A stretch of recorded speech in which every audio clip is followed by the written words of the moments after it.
Hey guys, happy holidays.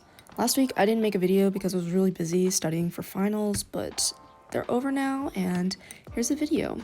You'll see me taking out some pans from the Winsor Cotman Sketchers pocket box because I'm going to be repurposing it.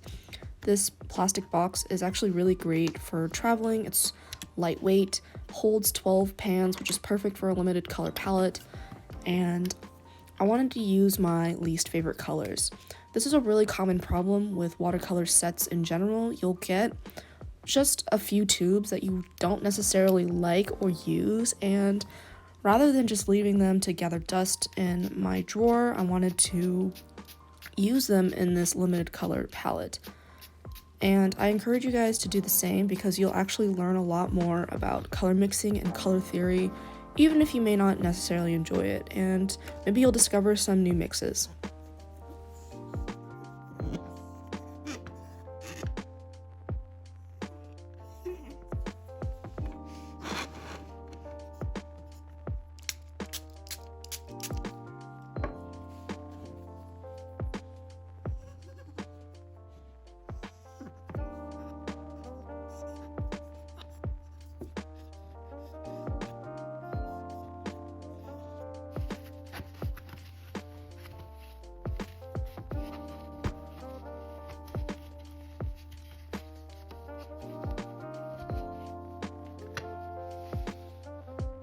Here are the 24 swatches of the Mijello Pure Pigment set, and I'm just going to be taking out my most used colors, which are the Permanent Yellow, Ultramarine, Quinacridone Rose, Permanent Red Deep, and that Burnt Sienna. These 5 are a really classic mix, especially the Ultramarine and Burnt Sienna, which make a neutral.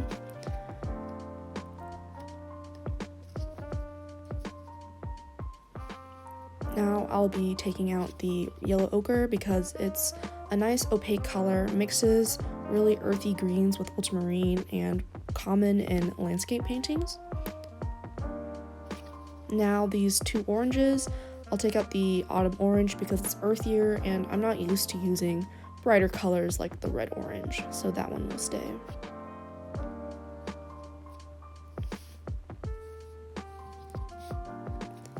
Now comparing the pinks and violets, I'm going to be taking out the Quinacridone Violet because I like using that one in a separate travel palette for mixing really dark colors.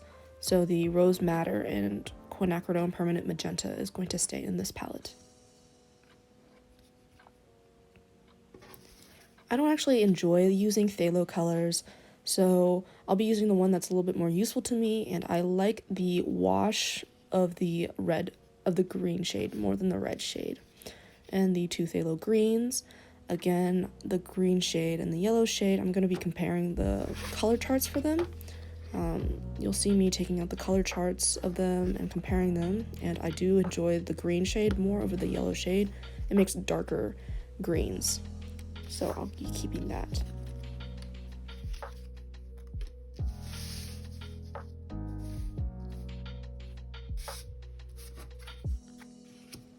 Now I'm just rearranging all of the colors into a setup that I like for the palette.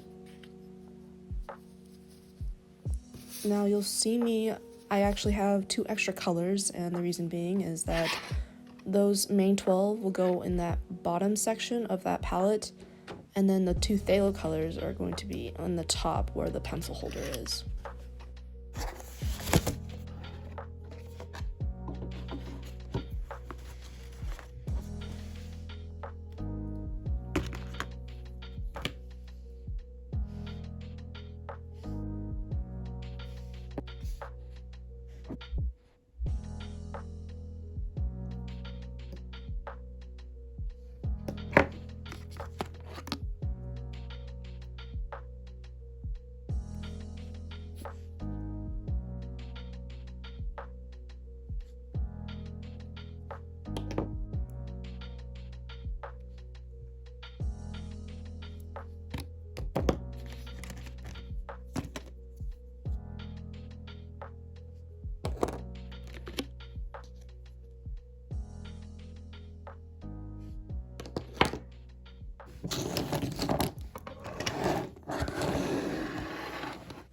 Typically, in a watercolor palette like this, you would pour the paint directly into a pan and then transfer it into the little wells of the palette, but you'll see me actually putting it straight into the palette instead because I have a really bad habit of constantly switching colors, and even though it's not necessarily a bad thing, I do want to use all of these colors in a specific set, and to prevent myself from changing the colors, I've decided to put them directly in the wells.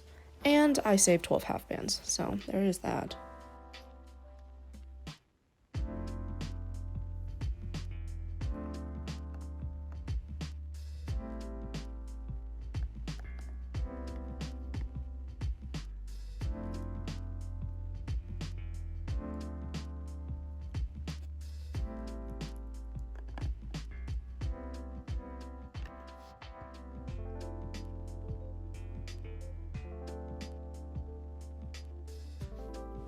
This cobalt blue kind of gives me a little bit of trouble. The binder and the pigment separated, and now you'll just see me using a needle to mix the two together. If you want to prevent this from happening, then you probably need to shake up the tube beforehand or massage the tube, but sometimes it'll just separate. It doesn't necessarily mean that the pigment or the paint is bad, it's just the way it is sometimes. And now you'll see this cobalt green deep has this little film and it dried up, and when I poke it open, the binder is separated, and I think this is just really common with cobalt colors where the binder and pigment separate, so I'm going to be getting rid of that excess binder, and you'll see me mixing up the binder and paint, the binder and paint directly in the tube, which again, I don't really recommend this because you could be contaminating your colors, but I don't really mind.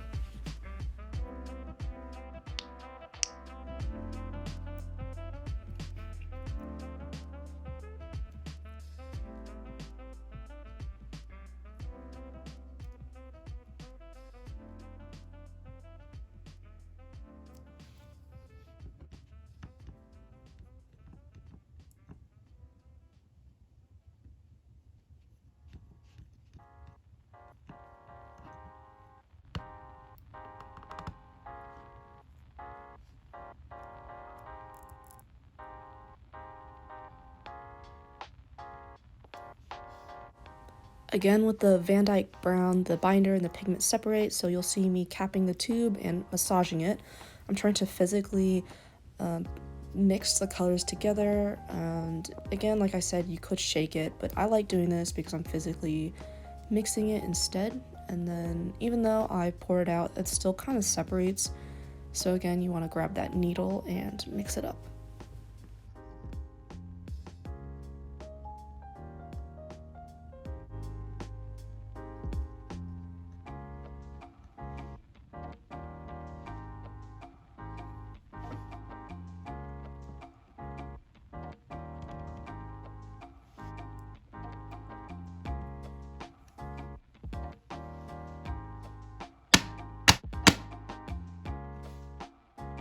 I let the palette dry for about 2 days, and when I take a look again, I see that the paints have visible divots and cracks in them, and that doesn't mean the paints are bad, it's just that whenever the water evaporates, the paints shrink, and this is what it looks like.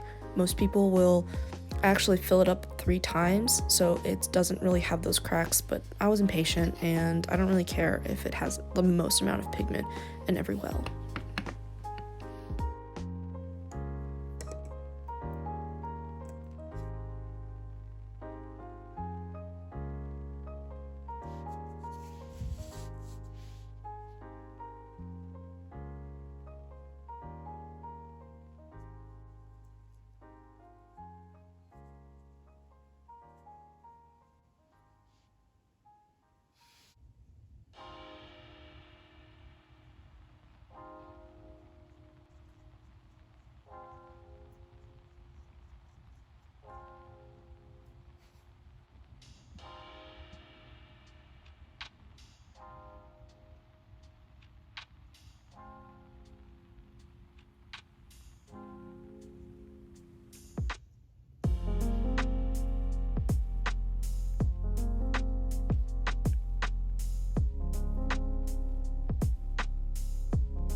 When I take a look at the swatches, I saw that the Van Dyke and the Cobalt Blue still were shiny, but I realized that they were actually dry, and to the touch, it's a little bit sticky, and I think it's from the binder earlier when it's separating, and there was just too much in ratio with pigment, and that's why it's like that, but I don't think it'll affect the painting in general.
This palette was really fun and challenging to use. I discovered a lot of interesting mixes along the way, and I encourage you guys to find some of your least favorite colors and make a set out of it, because you'll be surprised by the color combinations you can make from it. I hope you enjoyed watching this video. If you did, please subscribe, and I'll see you in the next one. Bye!